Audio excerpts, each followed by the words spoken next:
제8회 한국기독교미술인협회 작가론 세미나를 시작하겠습니다. 먼저 일부 순서로 회장님의 인사와 기도가 있겠습니다.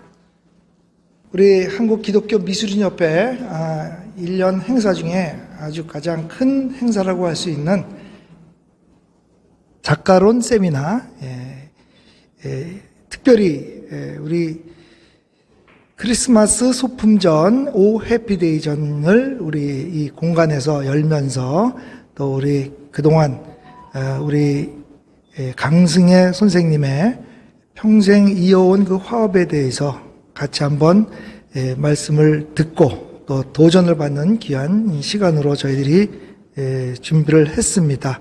오늘 되어지는 모든 일정 속에 하나님의 순적한 인도하심이 함께하기를 바라면서 기도하면서 시작을 하도록 하겠습니다. 하나님 아버지 감사합니다.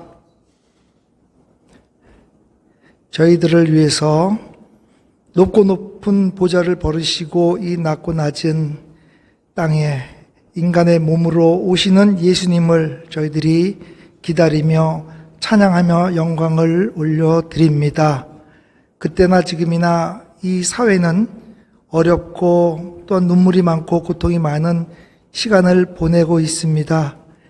예수님의 탄생을 저희들 마음 모아 기다리며 이 땅이 아름답고 평화로운 땅이 될 수 있도록 주님 인도하여 주시옵소서.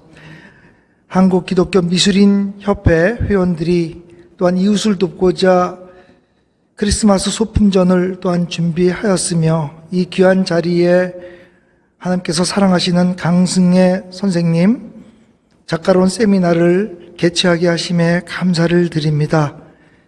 그동안 하나님께서 귀히 사용하시고 하나님의 선하신 섭리 가운데 그 작품을 통해서 하나님의 영광을 드러내는 우리 강승혜 선생님 그 화업의 모든 일정과 시간을 들으면서 저희들이 도전과 또한 귀한 감사의 시간이 될 수 있도록 주님 인도하여 주시옵소서. 또 우리 강승혜 선생님 하시는 모든 그 작업과 그 화합을 통해서 하나님 영광 받아주시고 저희들에게 큰 기쁨과 귀감이 될 수 있도록 하나님 그 앞길에 하나님 함께하여 주시고 또한 영감이 샘이 마르지 않도록 하나님 은혜 내려 주시옵소서. 오늘의 모든 일정 주님께 의탁드리며 모든 말씀 예수님의 존귀하신 이름으로 기도드리옵나이다. 아멘. 말씀 봉독하겠습니다. 여호와는 나의 목자시니 내가 부족함이 없으리로다. 그가 나를 푸른 초장에 누이시며 쉴 만한 물가루로 인도하시는도다. 내 영혼을 소생시키시고 자기 이름을 위하여 의의 길로 인도하시는도다. 내가 사망의 음침한 골짜기로 다닐지라도 해를 두려워하지 않을 것은 주께서 나와 함께 하심이라. 주의 지팡이와 막대기가 나를 안위하시나이다. 주께서 내 원수의 목전에서 내게 상을 베푸시고 기름으로 내 머리에 바르셨으니 내 잔이 넘치나이다. 나의 평생의 선하심과 인자하심이 정녕 나를 따르리니 내가 여호와의 집에 영원히 거하리로다. 아멘. 이제 1부 순서를 마치고 2부 순서에 들어가겠습니다. 오늘은 한국기독교미술인협회 크리스마스 소품전을 열면서 이런 좋은 분위기에서 강승혜 선생님을 모시고 작가론 세미나를 진행하게 되어 복된 시간이 될 거라고 믿습니다. 소소한 사물에 담아낸 보배로운 향기라는 주제로 작품을 보면서 작가의 진솔한 이야기를 듣는 편안한 시간이 되기를 바랍니다. 연말 분주한 중에 참석해 주시고 또 관람해 주시는 여러분 함께 주님의 평화가 임하시기를 바라면서 이제 진행하도록 하겠습니다. 먼저 강승혜 선생님 경력을 간단히 소개하겠습니다. 이화여자대학교 미술대학 서양학과 졸업, 개인전 25회, 단체전 320여 회, 강남미술대전 심사위원 및 심사위원장, 대한민국 미술대전 심사위원, 한국전력미술대전 심사위원장, 모란미술대전 서양학과 심사위원장, 대한민국 기독교미술대전 심사위원, 사단법인 한국여류화가협회 이사장을 역임하셨습니다.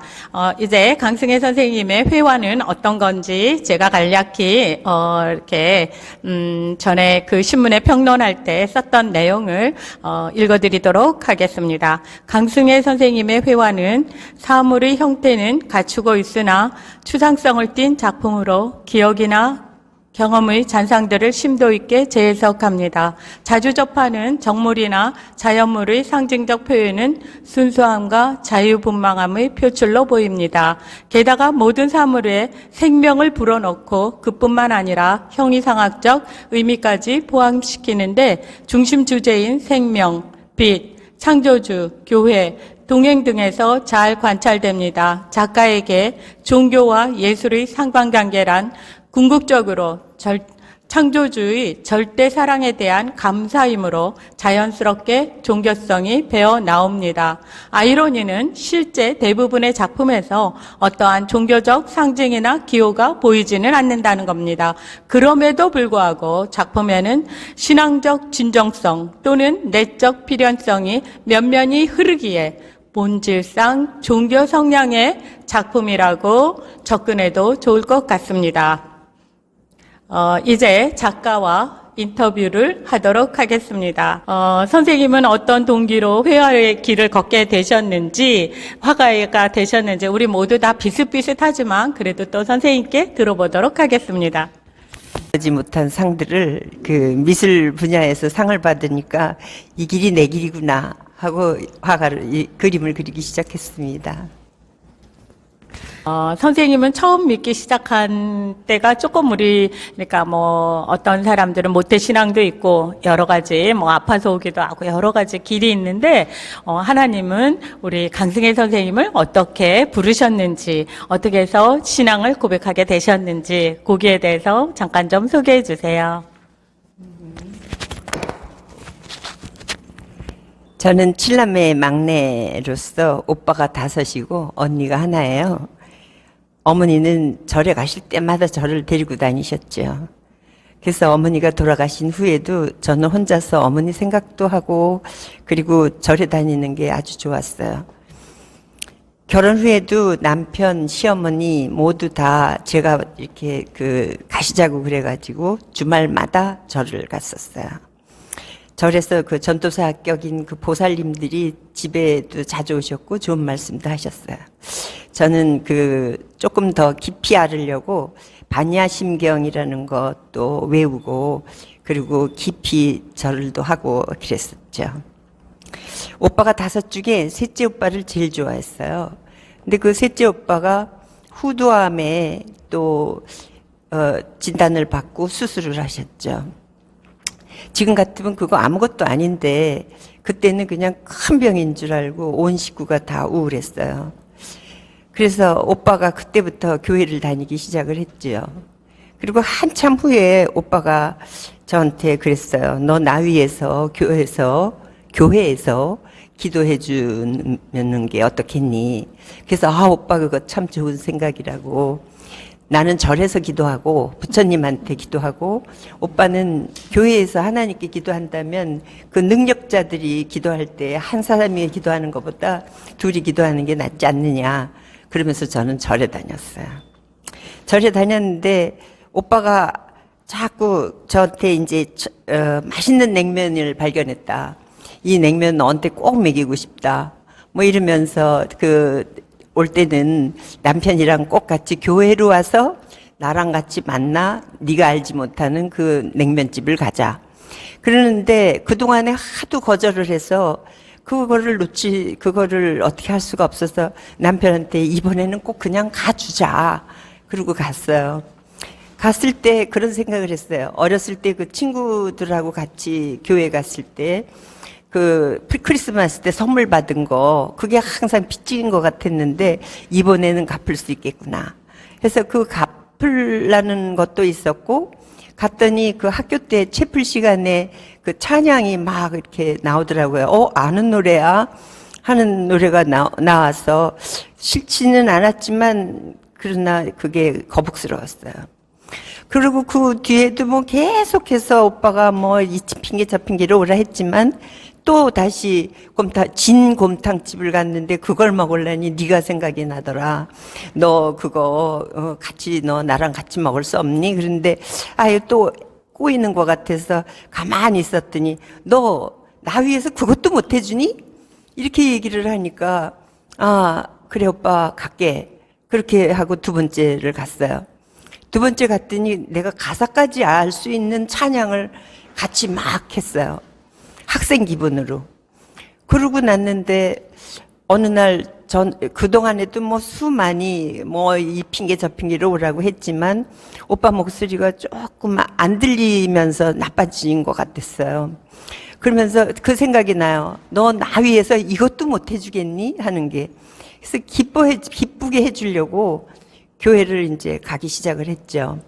그러면서 남편하고 의논을 했어요. 우리가 거의 한 6개월 정도 만약 다니는데 그동안에 누군가가 등록을 하라 한다거나 아니면은 잡는다 하면은 그 다음 주부터 가지 말자. 그랬는데 신기하게도 아무도 저희한테 접근도 안 하고 등록하라는 말도 없고 그래서 자진해서 저희가 등록을 했어요. 등록을 하고 그러고 난 후에 오빠가 점점 나빠지기 시작했어요. 나빠지면서 또 폐암으로 전이가 돼서 그래서 이제 결국은 돌아가셨는데 돌아가신 후에 장례 때 많은 사람들이 왔었어요. 저는 평생 한 번도 남의 장례에 가본 적이 없는데 그때 제가 30대였거든요.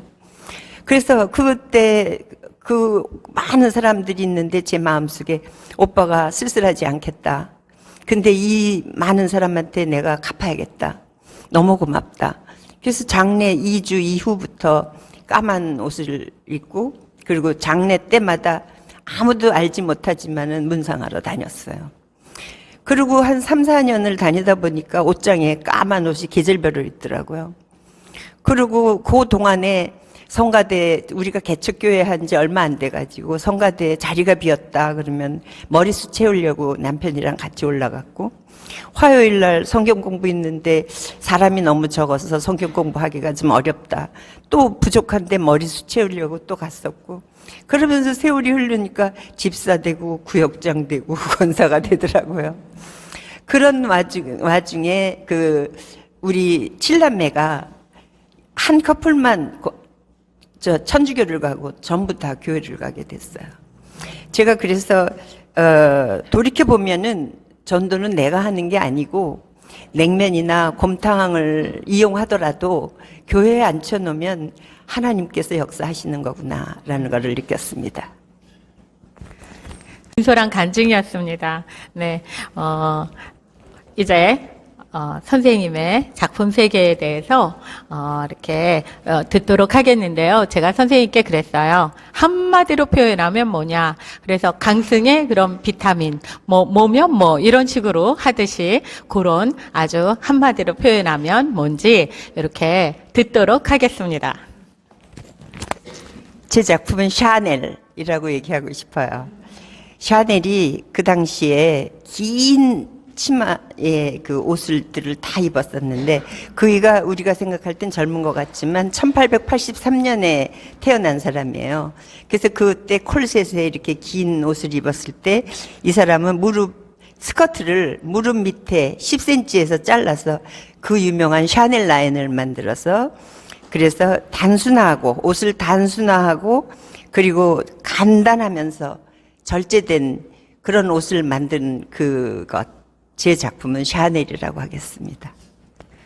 네, 이제부터 그리고 또 질문하도록 하겠습니다. 작품 주제가 주로 생명, 빛, 동행 등 말씀을 연상시키는 제목들이 많은데 작품을 제작할 때부터 성경적 내용을 염두에 두고 작업하시는지 이게 우리의 다 어떤 딜레마잖아요. 먼저 성경 말씀을 생각하고 작업을 할지 아니면 작업을 하면서 성경 말씀과 연관시킬 것인지 들어보도록 하겠습니다. 저는 물론 성경적 내용을 염두에 두고 하고요. 시편 23편은 좋아하지만 항상 마음에 기본으로 이렇게 있었어요. 그래서 언제나 늘 꾹 누르면은 나올 수 있게 항상 외우고 있었어요.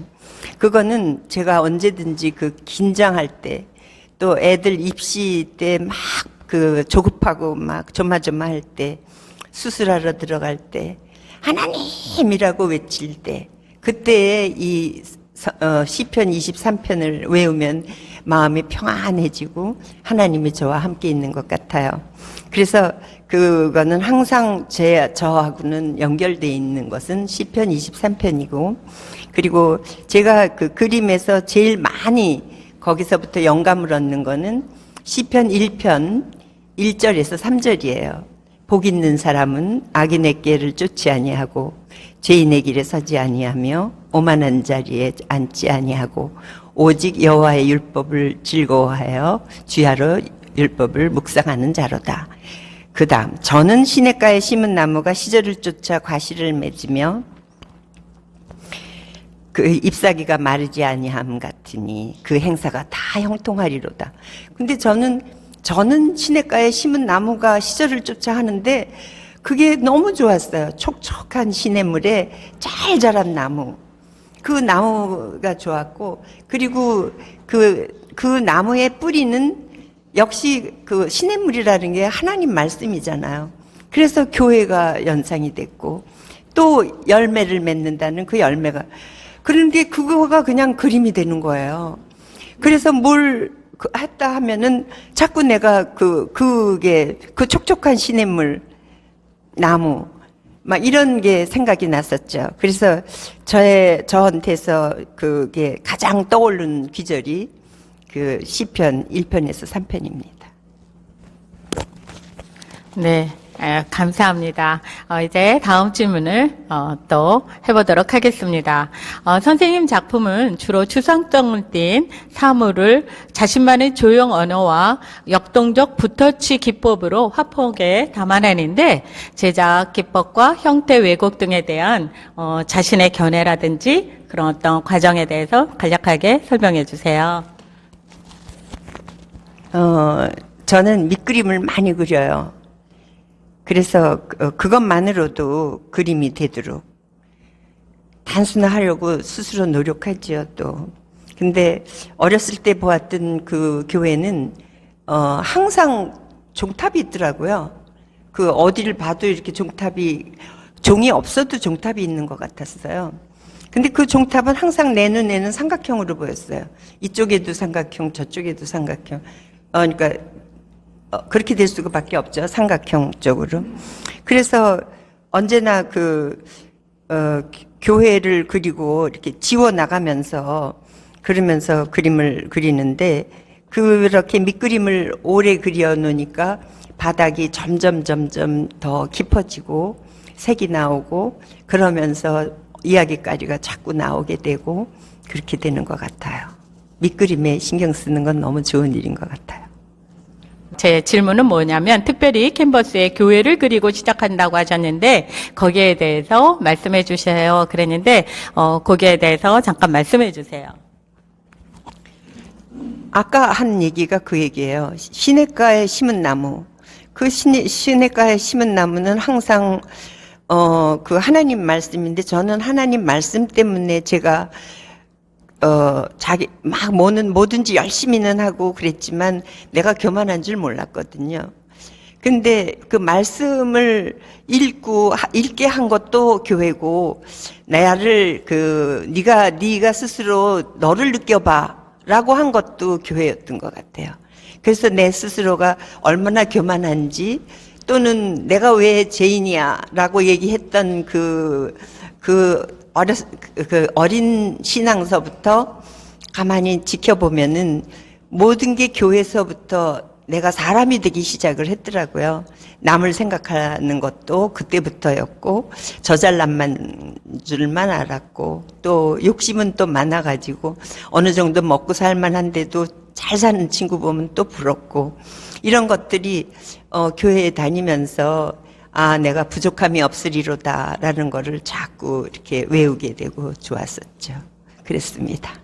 네. 7번째 질문을 하도록 하겠습니다. 새싹. 새싹 특별히 옛날에는 50호 100호에 새싹만 그리시고 그런 적도 많으셨어요. 그래서 새싹, 나무, 빛, 의자, 질그릇. 여기 의자는 여기도 있습니다. 네, 꽃, 대지, 하늘 등등 하나님의 창조물에 관심을 집중하고 계시는데 이 땅의 삶도 창조주와 함께라면 풍요로운 여정이라는 암시하는 것 같은데 실제로 그런지요? 내 마음에 계신 하나님의 그 의자를 늘 생각을 했어요. 그래서 좀 더 편안하게, 좀 더, 계속 내 평생 같이 계시기를 원한다면 좀 좋은 의자에 앉혀드리고 싶고, 그래서 그 의자에 조금 더 신경을 많이 쓰게 됐고, 그리고, 그 씨 이런 거는 씨 뿌리는 농부를 생각하면서, 이것이 정말 전도의 씨앗이라면 나도 좀 한번 뿌려봐야지 하는 그런 생각도 많이 했었고, 그랬는데 지금은 이제 뒤돌아보면서 나는 뭘 뿌렸지? 작년 내내 나는 뭘 뿌렸지? 하는 생각을 할 때 저는 돌아보면은 한 게 없는 것 같아요. 한 1, 2년 정도. 뭐 사회적인 그런 것뿐만 아니라 내 스스로도 그 씨 뿌리는 거에 대해서 자꾸 생각을 하다 보면은 어떤 후회도 있고 앞으로도 어떻게 하면은 씨를 잘 뿌려서 씨앗이나 거기서 그 생명이 돋아나나 그런 것들이 너무 이쁘게 느껴지거든요. 그래서 앞으로도 더 열심히 씨를 잘 뿌려보겠습니다. 네, 알겠습니다. 8번째 질문을 하겠습니다. 선생님은 여러 단체에서 장도하시고 많은 일들을 하셨는데요. 요사이 젊은 작가들은 미술단체에서 활동하는 것을 살짝 좀 부담스러워하는 그런 경향이 있는 것도 같아요. 선배 작가로서 젊은 작가들에게 주고 싶은 말씀이 있다면 어떤 것이 있을까요? 나만의 세계보다는 조금 더 나이 들은 사람의 세계도 좀 알아보면서, 그리고 또 모든 장르를 조금 더 섭렵했으면 좋겠다라는 생각을 해요. 저 같은 경우에는 수채화를 시작을 했었거든요. 근데 그 수채화를 할 때 내가 이걸 시간을 낭비를 하고 있어 하면서 지냈었는데, 그 수채화도 애들이 그 불장난하는 바람에 유화를 못하고 수채화를 한동안은 했었는데, 그 수채화를 하면서 거기서 물의 흐름, 물의 번짐 뭐 이런 것들을 나중에 제가 지금 아크릴 작업을 하면서 그걸 그대로 지금 쓰고 있거든요. 그래서 어떤 분야든지 우리가 좀 더 많이 알고 또 단체도 또 한번 들어가 보고 거기서 또 어떤 경험들을 좀 많은 경험이 필요하다고 생각이 듭니다. 그리고 그림 그리는데 열정이 어떤 믿음과 똑같은 것 같아요. 올라갔다 내려갔다 올라갔다 내려왔다 하는 그런 것들을 잘 조절을 해서 오래도록 건강하게 그리셨으면 좋겠습니다. 네, 샤넬이 100년을 두고 진짜 계속 명품이듯이 그런 말씀인 것 같습니다. 9번째 질문 하겠습니다. 많은 전시 중에서 가장 기억에 남는 뜻깊은 전시가 있다면 어떤 전시였을까요? 2014년에 그 샘물 호스피스라고 용인에 있어요. 모든 것이 다 사람들이 이렇게 봉사해서 하는 데인데 거기는 말기암 환자만 있어요. 그래서 2, 3개월 이내에 거의 다 돌아가시고 그래요. 그래서 그 사람들을 어떻게 하면은 행복하게 돌아가실 수 있는가를 늘 생각하는 그런 단체인데, 건물을 신축을 하는데, 이제 그 병상이 자꾸 늘어서 신축을 하는데 자금이 모자라서 그거를 그냥 그대로 두고 있는 거예요. 그래서, 그때 선화랑에서 개인전을 하게 됐는데 자꾸 거기에 대한 게 이렇게 떠올랐었어요, 마음속에. 그래서 또 한편으로는 손해보는 삶을 좀 살아봐라 하는 그런 거를 설교에 듣고 나는 올해는 손해보는 삶이다 라고 생각을 하고 그거를 대여를 하고 팜플렛 만들고 뭐 다 하고 전 그림을 50%에 하고 그리고 그거를 그 대금들을 다 세물 호스피스로 가고 나한테 내가 거치면 내가 욕심이 날 것 같더라고요. 그래서 직접 글로 가게 하고 했는데 그때 그 자금들이 참 아주 잘 이용이 됐고 그로 인해서 나비 효과가 또는 뭔지 몰라도 어쨌든 잘 지어지게 됐어요. 그랬는데 그거보다도 우선은 그거를 살려고 나는 정말 너무나 놀랐어요. 살려고 선언하기 어디 있는지 뭐 전혀 알지 못한 인사동에서 알지 못한 사람이 물어 와서 사더라고요. 그리고 그 사는 사람들이 전혀 모르는 사람들이 이렇게 오는데 정말 우리나라도 정말 살기 괜찮은 나라구나. 어떻게 이렇게 이런 거 한다고 그림도 안 보고 안 본 상태에서 와서 사러 온 거예요. 그래서 그게 너무 감사하고 제가 거의 큰 그림들만 집에 가지고 갔어요. 가갖고 그 집 앞에 이렇게 그림을 올리려고 하는데 그때부터 막 눈물이 나더라고요. 이게 내가 한 일이 아닌 걸 아니까. 그래서 하나님이 하시는 손길을 또다시 한번 느껴봤죠. 네, 제가 인터뷰 잘하나 봐요. 선생님 울리잖아요. 그리고 마지막 질문입니다. 이제 선생님의 그런 어떤 앞으로의 계획이라든가 신앙의 길 이런 것들을 잠깐 나누도록 하겠습니다. 살아가면서 하나님의 사랑을 빛으로 느꼈다고 생각하거든요. 그래서 하나님의 사랑을 빛으로 내가 받았다면 앞으로는 빛을 발하는 그런 하나님의 동행이 되기를 바랍니다. 네, 감사합니다. 이제 여기까지 질문 받고요. 이제 끝맺는 말을 하도록 하겠습니다. 강승혜 작가는 이 땅의 삶도 창조주와 함께라면 풍요로운 여정이라고 암시하는 것 같습니다. 실제로 작가는 질그릇은 자신의 내면을 묘사한 것이고 새싹과 빛 등은 하나님의 현현이라고 풀어냅니다.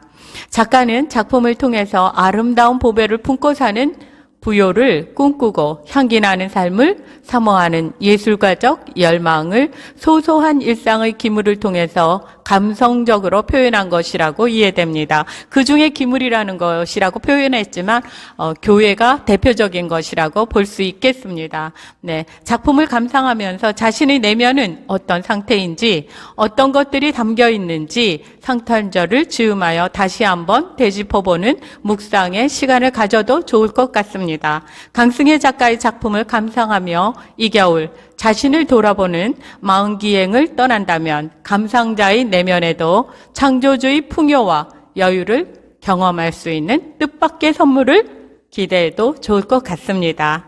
네, 오늘 지금까지 강승혜 선생님의 작품을 감상하면서 선생님의 작품 세계와 신앙적 작품에 대해서 여러 가지 이야기를 나눴습니다. 바쁜 시간 내주신 선생님께 감사드리고 또 내내 건강하시고 또 작업가 가정에 보혜사 성령님이 은혜와 축복을 가득히 넘치도록 부어주시길 간절히 소망합니다. 앞으로도 계속 하나님의 신실한 종으로서 열심히 섬기며 또 우리 교계나 또는 미술계에 큰 일을 하시리라고 믿습니다. 감사합니다. 여러 시간 함께해 주신 거 감사합니다.